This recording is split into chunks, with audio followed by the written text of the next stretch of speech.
America से जो मंजूरी आप प्रेसिडेंट को वहां से जो चाहिए, क्या अमेरिका से वो मिलता रहेगा, या अमेरिका ने भी ये तय कर लिया है कि बियॉन्ड अ पॉइंट अब डोनाल्ड ट्रंप की इस तरीके की सनक को वो और ज्यादा सपोर्ट नहीं करेंगे? इधर क्या होने वाला है ये हम समझेंगे। डीके पांडे सर आते हैं आपके पास, लेकिन उससे पहले सैन्य तैनाती बढ़ाने के बीच ट्रंप की ईरान को चेतावनी।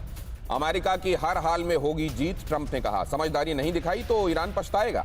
अमेरिकी नाकाबंदी से ईरान को बहुत बड़ा नुकसान होगा। फॉक्स न्यूज से इंटरव्यू में ट्रंप ने ये बातें कही हैं। फॉक्स न्यूज के साथ कही हुई बातों में एक बार फिर उनकी हर एक स्टेटमेंट में ईरान के लिए धमकी आप बहुत स्पष्ट देख सकते हैं। लेकिन डोनाल्ड ट्रंप ने जब से ट्रुथ सोशल में एक पूरी सिविलाइजेशन को समाप्त कर देने की बात कही और उसके बाद आपको सीज फायर होता हुआ कुछ देर में दिखाई दिया, तो लोग ये भी जानते हैं कि डोनाल्ड ट्रंप जो कह रहे हैं उसको वर्बेटिम लेने की आवश्यकता कितनी है और कितनी नहीं है। अब जरा ये भी देखिए, ईरान ने अमेरिका को बड़े तेल संकट का डर दिखाया है। ईरान में अभी तेल रोकने के कई दांव बाकी हैं, कालीबाफ ने कहा। तेल को लेकर अमेरिका के सारे विकल्प खत्म, कालीबाफ ने कहा। बाब अल मंदेब और पाइपलाइन टारगेट करने की धमकी, होर्मुज बंद किया तो अमेरिका को ऑयल रिजर्व खोलना पड़ा, कालीबाफ ने यह बात कही है। तो इधर ईरान भी ये बता रहा है कि आप ये सब जो धमकियां दे रहे हैं, आपकी भी एक सीमा है, उससे ज्यादा हमारे गर्दन पर और नाक पर आप सवार नहीं रह सकते। लेकिन ये America as a country, Donald Trump और उनकी मेक अमेरिका ग्रेट अगेन की बातों के बीच ये सब जो चल रहा है, इसको और आगे कितना अमेरिका ढील देने के लिए तैयार है, ये बात समझने वाली है। डीके पांडे सर, आपकी परमिशन से मैं जरा दीपक वोरा सर के पास जाना चाहता हूं। दीपक वोरा सर, ये आप हमेशा कहते हैं बहुत सीखते हैं हम आपसे हर दिन सीखते हैं, तो आज इस बात को हटाते हुए आपसे सीधे पॉइंट पे आ रहा हूं। क्या अमेरिका डोनाल्ड ट्रंप की फिनिक को और मंजूरी देगा?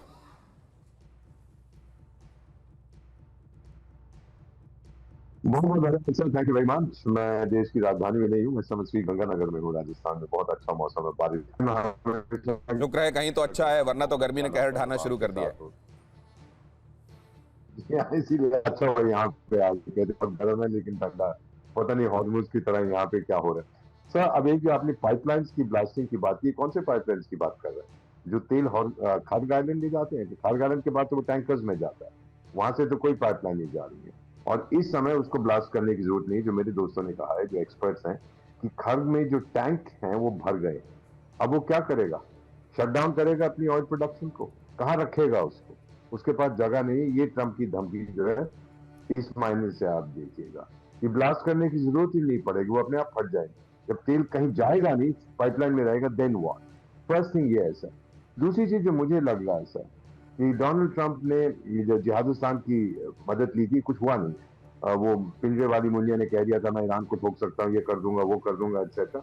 कुछ नहीं हो रहा वहां पर। जो मैं देख रहा हूँ, उसकी तो नाक के मुंह के ऊपर पूरी कालक लग गई, नाक कट गई उसकी। सो अब ट्रंप के पास विकल्प यही बचा है। डिप्लोमेसी फेल हो गई है sir at the present time, और एक विकल्प उसके पास बचा है, वो है मिलिट्री एक्शन। इतने सारे उसके युद्धपोत, 3 हैं, अब चौथा भी आ रहा है। इतने सारे 60,000 उसके सिपाही हैं, कितने हवाई जहाज है, रिफ्यूजिंग, ये सब किस लिए है सर? टोले खाने के लिए तो है नहीं, पिकनिक करने की। ये मानेगा sir, he is going to hit. और उसके ऊपर जो हमला हुआ था, अब ये मेरे ग्रुप में ये भी कुछ कह रहे हैं कि इसके पीछे ईरान का हाथ है, क्योंकि जिस व्यक्ति ने इसको मारने की कोशिश की थी, उसने बहुत देर से प्लानिंग कर रखी। ये नहीं क्या आज सुबह आया और शाम को मारने की कोशिश, होटल में कई दिनों से ठहरा हुआ था। तो कौन इसका सपोर्ट कर रहा है? डोनाल्ड ट्रंप अब बहुत नाराज है, वो अब खामोश नहीं रहेगा। He has to take action, military action.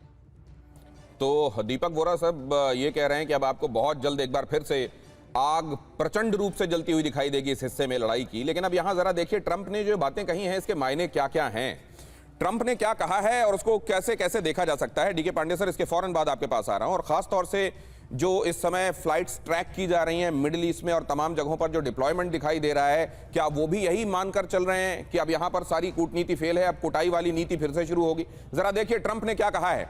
Iran 3 दिन में नहीं माना तो ईरानी ऑयल पाइप फट सकता है। उन्होंने और क्या कहा? पाइपलाइन फटने का तर्क, तेल का प्रवाह रुका तो दबाव से पाइपलाइन ब्लास्ट हो जाएगी। एक्सपर्ट्स की राय क्या है? ट्रंप का दावा है ईरान पर दबाव बनाने की एक कूटनीतिक रणनीति ये हो सकती है। इससे पहले मार्च के अंत में ईरान के बुनियादी ढांचे को उड़ाने की धमकी भी दी गई थी। तो यहां पर ये एक तरीके से डोनाल्ड ट्रंप, अगर वाकई वो ऐसा कुछ करने वाले हैं, ऐसा कुछ होने वाला है और इससे दुश्मन को उनके नुकसान पहुंचने वाला है, तो इसका ढोल पीट के ऐलान वो क्यों करेंगे? वो अभी भी आपको बेशक लगे कि उनका दिमागी तवाज़ुन सही है कि नहीं, लेकिन इतने समझदार हैं कि अगर कुछ होने ही वाला है और दुश्मन को नुकसान पहुंचने वाला है तो वो क्यों होने देंगे।